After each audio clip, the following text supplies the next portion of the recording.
기도하겠습니다. 나의 피난처가 되시는 하나님 아버지, 아버지라는 대단한 피난처를 가진 우리입니다. 오늘도 나에게 안식처를 주셔서 어두운 저녁을 안전하게 보내게 하시니 감사합니다. 언제나 나는 주님으로 인해 피난처를 얻으며 살아있음에 감사를 드립니다. 오늘 나선 이 길에서 안전을 지켜주시고 일하는 모든 곳에서 함께하여 주소서. 내가 생각하지 못한 일이 생길지라도 주님께서 해결자 되어 주소서. 아버지께서 성중에 함께 계시면 우겨쌈을 당하여도 안전하다 하셨으니 그러한 보장이 오늘도 허락됨을 믿습니다.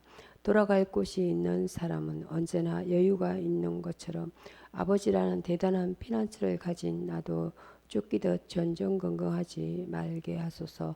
아버지를 믿는 믿음이 나를 든든히 지키고 있음을 알고 담대하고 여유있고 평안한 하루를 살게 하소서. 세상 것은 내게 부족할지라도 주님은 나의 것이기에 가진 자의 여유가 내 하루에 넘쳐나게 하소서. 집이 있는 자는 퇴근길이 기쁜 것처럼 내 인생의 퇴근길을 기다릴 수 있게 하신 나의 아버지를 사랑합니다. 주님 만날 날을 기다립니다. 나의 돌아갈 곳 대신 예수 그리스도 이름으로 기도합니다. 아멘. 시편 59편 16절 말씀. 나는 주의 힘을 노래하며 아침에 주의 인자하심을 높이 부르오리니 주는 나의 요새시며 나의 환난 날에 피난처이심이니이다. 아멘. 오늘의 말씀은 히브리서 9장입니다. 히브리서 9장 말씀.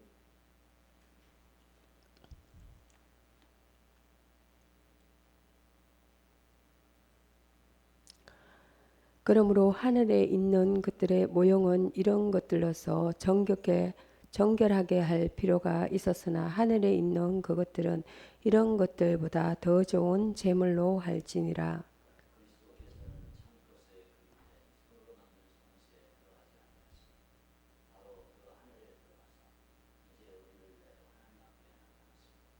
대제사장이 해마다 다른 것의 피로써 성소에 들어가는 것 같이 자주 자기를 드리려고 아니하실지니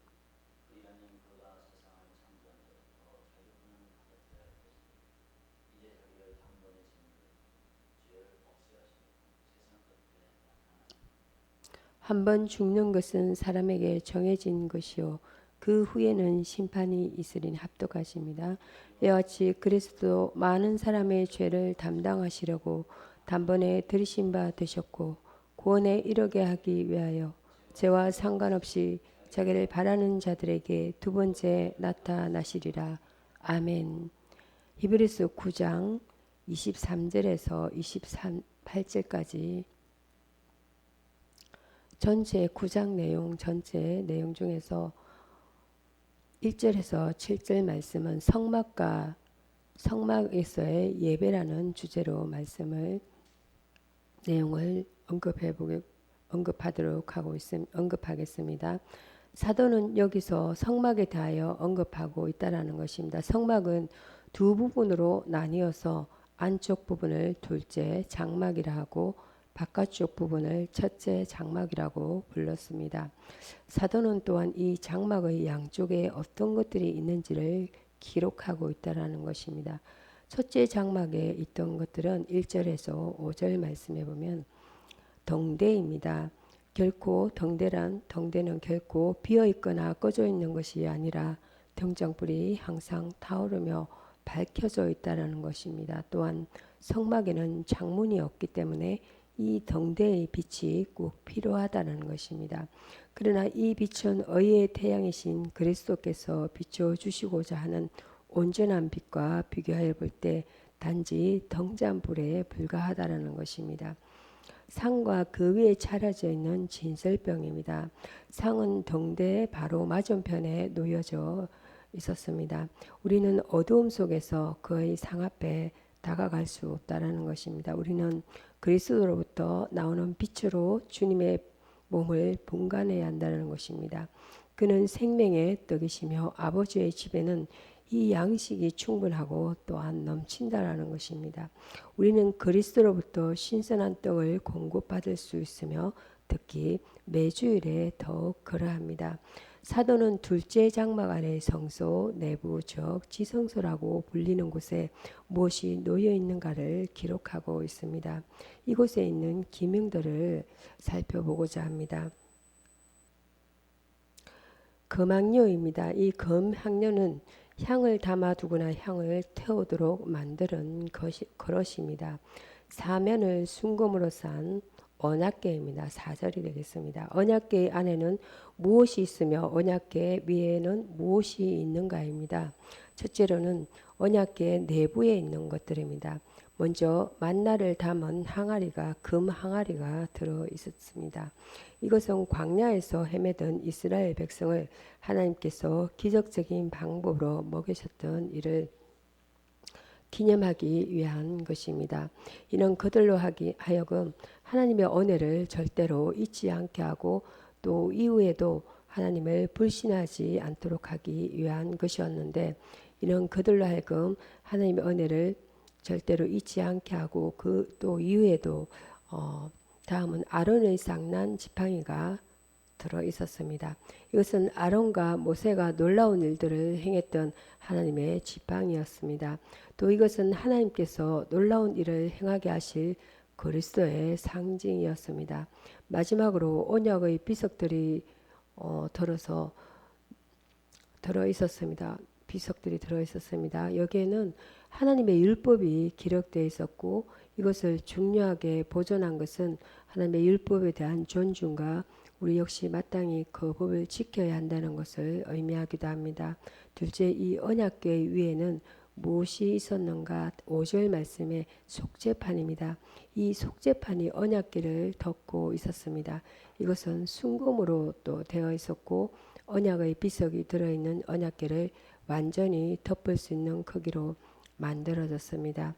이것도 역시 그리스도와 그의 온전하신 의의 전형으로 그 의가 하나님의 율법을 감싸기에 또 충분하며 우리 모든 죄를 덮으실 만하다는 것을 나타냅니다.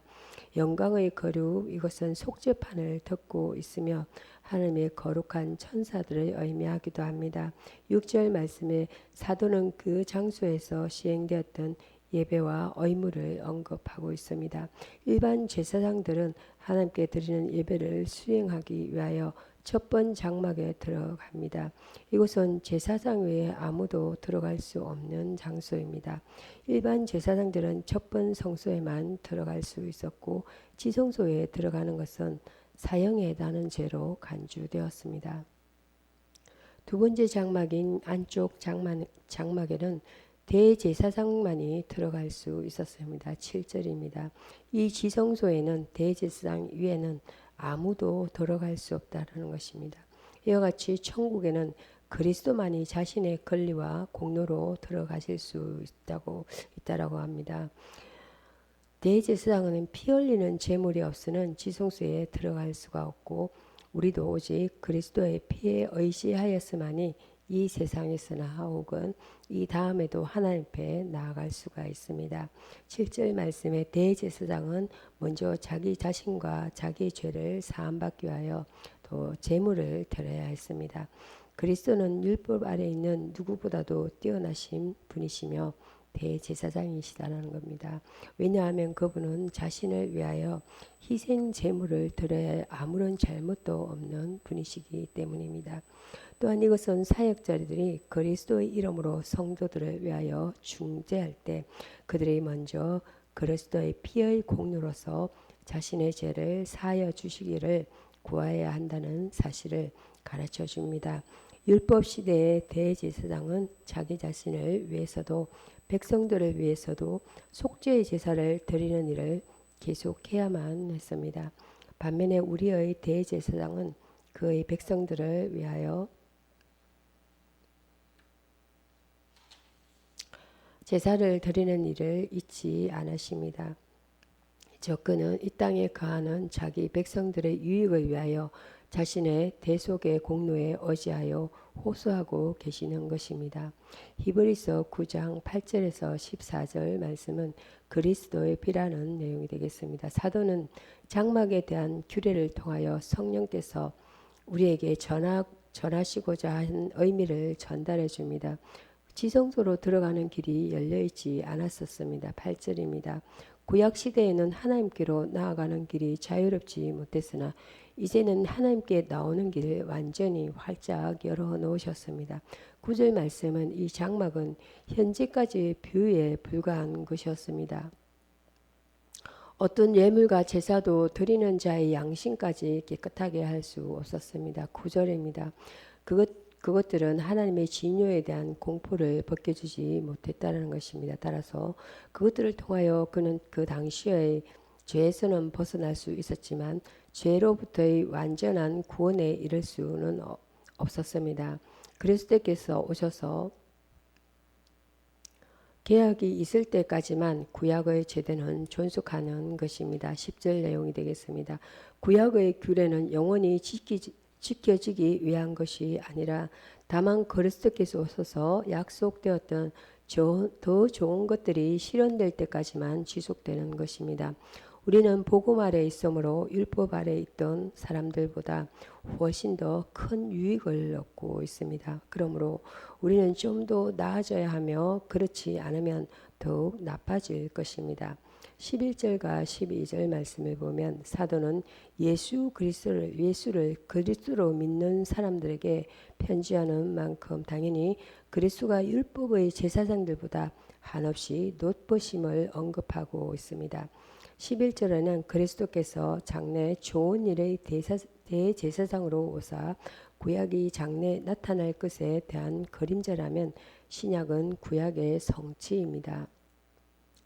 약속들이 성취될 때, 즉 이 모든 것이 그리스도와 그의 제사장직에 의지할 때 장래의 모든 좋은 일들은 성취될 것입니다. 모든 좋은 일이란 곧 하늘나라의 상태로 되는 것으로 거기서는 구약과 신약이 모두 성취될 때이며 그때 영광의 상태는 온의 상태를 온전케 할 것입니다. 그리스도는 11절 말씀에 더 크고 온전한 장막의 대제사장이다 이렇게 나옵니다. 그의 몸 곧 그의 인성은 복된 처녀에게 임하신 성령에 의해 잉태되셨습니다. 이것은 하나님의 새로운 방법 즉 새로운 창조 질서입니다. 창조 질서인 것입니다. 우리의 대제사장인 그리스도는 구약시대의 대제사장이 소와 염소의 피를 들고 지성소에 들어간 것과는 달리 자신의 피를 들고 하늘에 들어가셨습니다. 우리의 대제사장은 단번에 천국에 들어가셔서 영원한 구속을 얻으셨습니다. 성령께서는 구약의 희생제물의 흐르기 무엇인지를 보여주셨습니다. 13절에 보면 율법파의 희생제물의 피의 효능은 육체를 정결케 하는 것에 지나지 않았습니다. 그러나 그리스도의 피의 효력은 훨씬 더 큰 것입니다. 14절입니다. 왜냐하면 그리스도의 피의 효력은 다음의 사실 즉 그리스도께서 영원하신 성령으로 말미암아 하나의 험도 하나의 죄의 오염도 없는 자신을 하나님께 희생 제물로 드렸다는 사실에 건강하고 있기 때문입니다. 그리스도의 피의 효능은 무엇인가? 입니다. 이 피는 죽음에 이르는 행실로부터 양심을 깨끗이 하기에 충분하다는 것입니다. 이것은 그 죄된 영혼과 양심에까지 효과를 미칩니다.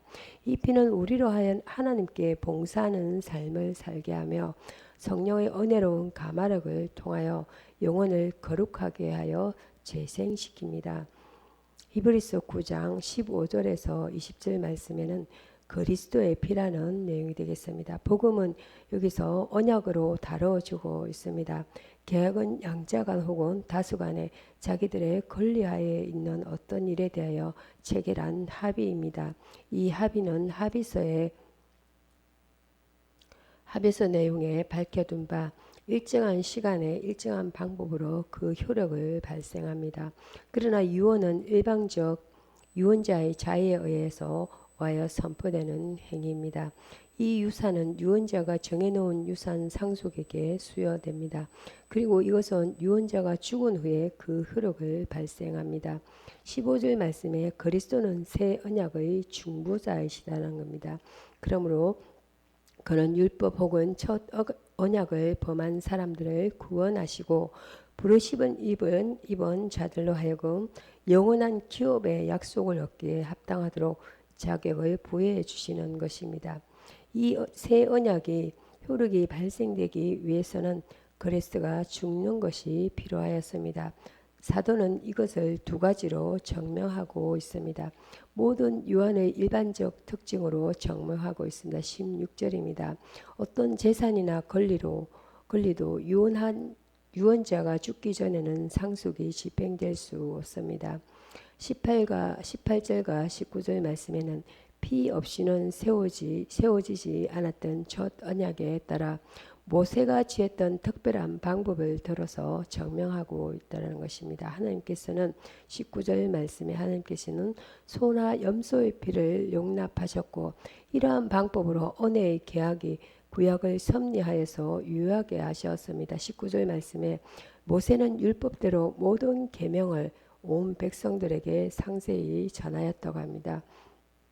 그 다음 모세는 송아지가 염소의 피와 물과 붉은 양털과 우슬초로에 들어 이 피를 뿌렸습니다. 모세는 이 피와 물을 우슬초와 붉은 양털에 묻혀 다음의 것들에게 뿌렸습니다.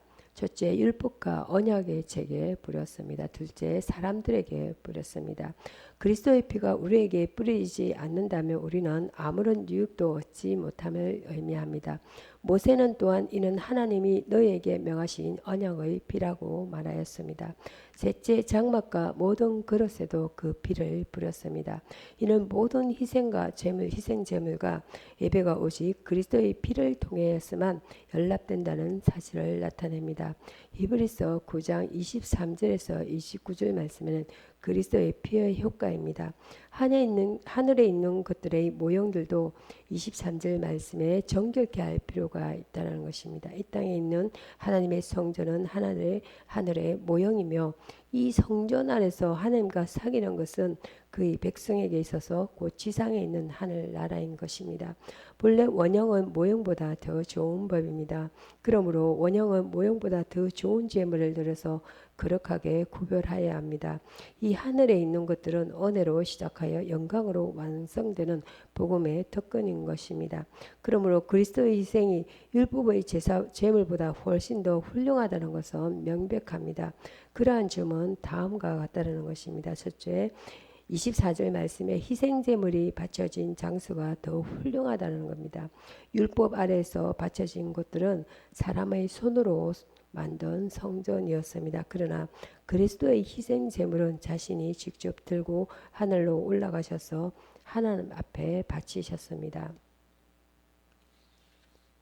둘째, 희생의 제물 자체가 더 우월한 것이었습니다.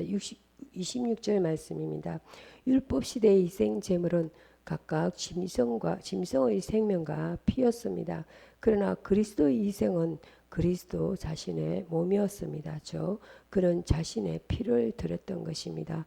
그리고 그 피야말로 말할 수 없는 가치가 있는 것이었습니다. 셋째, 율법하의 희생 제물은 반복해서 드려야 했습니다.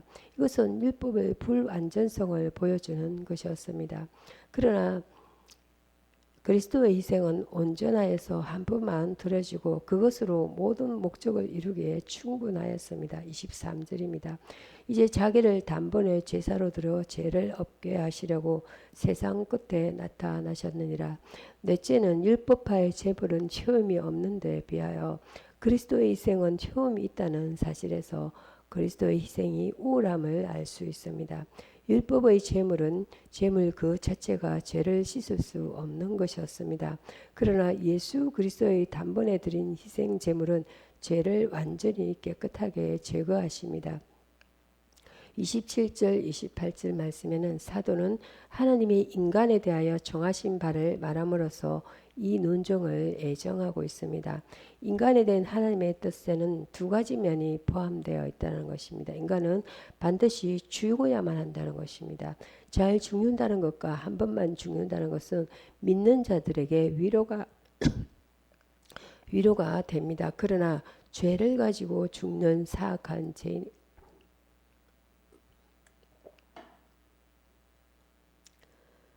죄인에게는 두렵고 무서운 일입니다. 죽은 후에 그들에게는 심판이 있을 것입니다. 이것이 하나님의 인간에 대한 불변의 섭리입니다. 인간은 죽어야 하고 심판을 받아야 하는 대상입니다. 그리스도에 대한 하나님의 정하신 뜻은 그리스도는 많은 사람들의 죄를 담당하여 단번에 제물로 바쳐져야 합니다. 그가 자신의 죄 때문에 희생된 것은 결코 아니었습니다. 그는 우리 죄를 위하여 상함을 받으셨다는 겁니다. 그리스도는 자신을 바라본 사람들의 구원을 위하여 재림시에 오실 것입니다. 일찍이 그는 죄된 인간의 모습을 하시고 이 땅에 오셨으나 재림 시에는 백성들의 죄를 담당하시는 일이 없을 것입니다. 그의 재림은 그를 바라는 모든 사람의 구원을 위한 것이 될 것입니다. 그리스도는 그때 그들을 온전하고 거룩하게 하실 것입니다.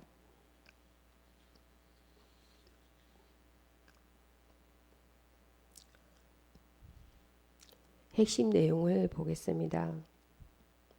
9절에서 9장 1절에서 10절 말씀은 구약 제사의 불완전성에 대한 언급입니다. 이는 그리스도의 완전한 희생 제사가 요구될 수밖에 없었던 당위성을 시사하기도 합니다. 9장 15절 말씀은 중보자 그리스도입니다. 아담은 타락하기 전에 하나님과 직접적으로 교통할 수 있었습니다. 그러나 범죄한 후에는 더 이상 하나님 앞에 나아갈 수가 없었던 겁니다. 이때부터 인간과 하나님 사이에 중보자가 요구되었는데 구약 시대의 제사장들이 이 역할을 수행했습니다. 그러나 그들 역시 불완전한 인간이자 죄에서 자유로울 수 없는 존재였으므로 완전한 중보자가 요구되었습니다. 이에 하나님은 인간의 죄 문제를 해결하기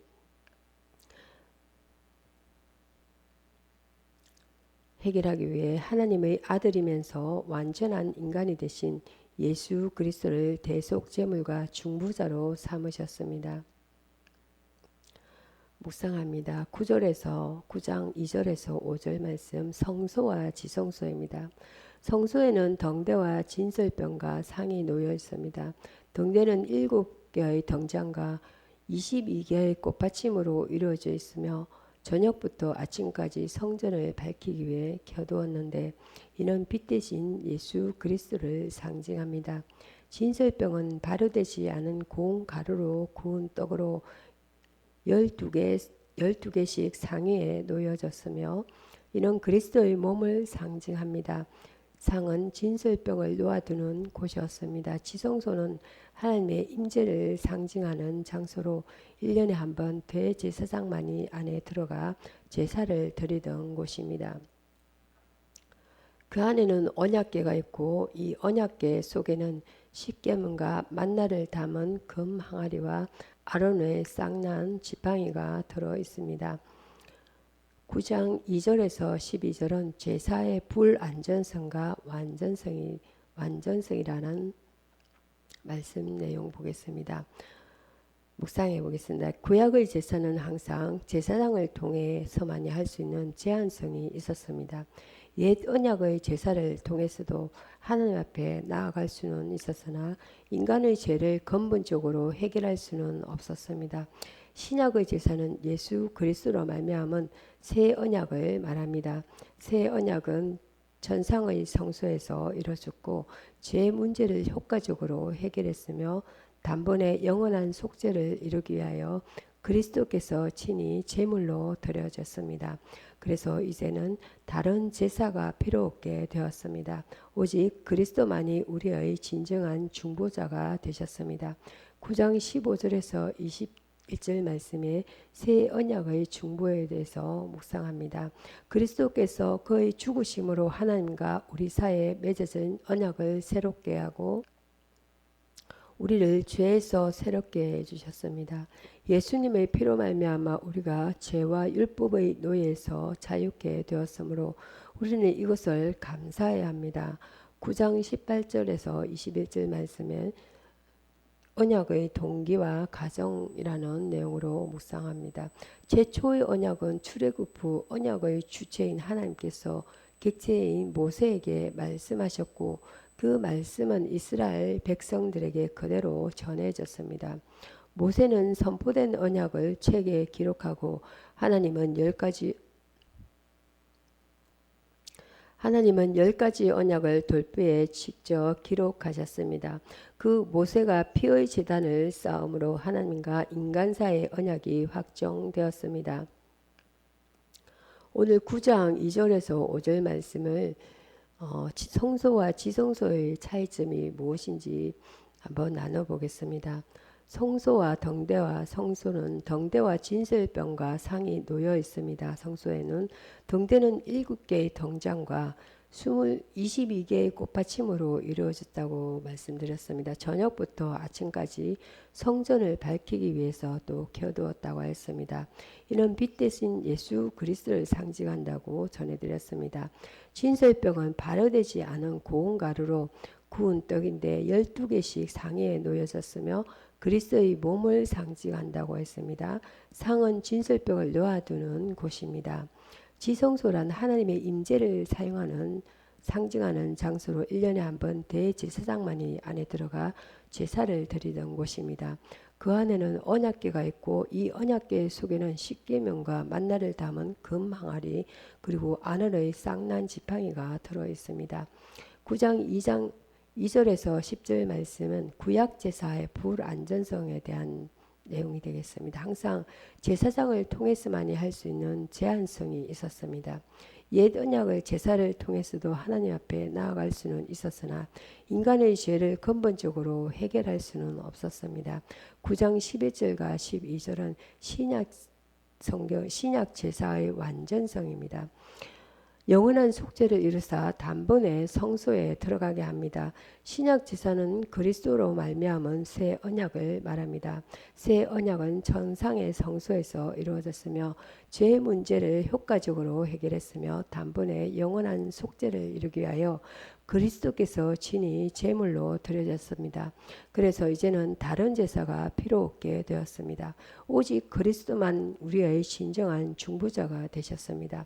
9장 15절에는 새 언약의 중보란 무엇을 뜻하는지 보겠습니다. 그리스도께서 그의 죽으심으로 하나님과 우리 사이에 맺어진 언약을 새롭게 하고 우리를 죄에서 새롭게 해주었음을 의미합니다. 예수님의 피로 말미암아 우리는 죄와 율법의 노예에서 자유케 되었습니다. 우리는 이것을 감사해야 합니다. 9장 18절에서 21절 말씀은 언약이 처음 맺어진 동기와 가정입니다. 출애굽 후 최초의 인간은 모세에게 말씀하신 것입니다. 최초의 언약은 모세에게 말씀하셨습니다. 언약의 주체인 하나님은 말씀하셨고 객체의 모세는 그 말씀을 이스라엘 백성들에게 그대로 전했습니다. 모세는 선포된 언약을 책에 기록하였고 하나님은 10가지 언약을 돌뼈에 직접 기록하셨습니다. 모세가 쌓은 제단은 피의 제사였고 이것은 하나님과 인간 사이의 언약이 확정되었음을 의미합니다. 9장 22절에 죄의 값은 무엇인가에 대해서 보겠습니다. 사망, 대속을 위해서는 피 흘림의 속죄가 필요함입니다. 피는 생명을 뜻하고 피 흘림은 죽음을 의미합니다. 이렇듯 죄의 값으로 죽을 수밖에 없었던 우리를 위해 그리스도께서 대속의 보혈을 흘리심으로써 죄에서 구원하셨습니다. 말씀을 마치겠습니다. 주기도문으로 말씀을 마치고자 합니다. 하늘에 계신 우리 아버지여, 이름이 거룩히 여김을 받으시오며 나라에 임하옵시며 뜻이 하늘에서 이룬같이 땅에서도 이루어지이다. 오늘날 우리에게 일용할 양식을 주옵시고 우리가 우리에게 죄 지은 자를 사하여 준 것 같이 우리 죄를 사하여 주옵시고 우리 죄를 시험에 들게 하지 마옵시고 다만 악에서 구하옵소서. 나라와 권세와 영광이 함께 영원히 있사옵나이다. 아멘.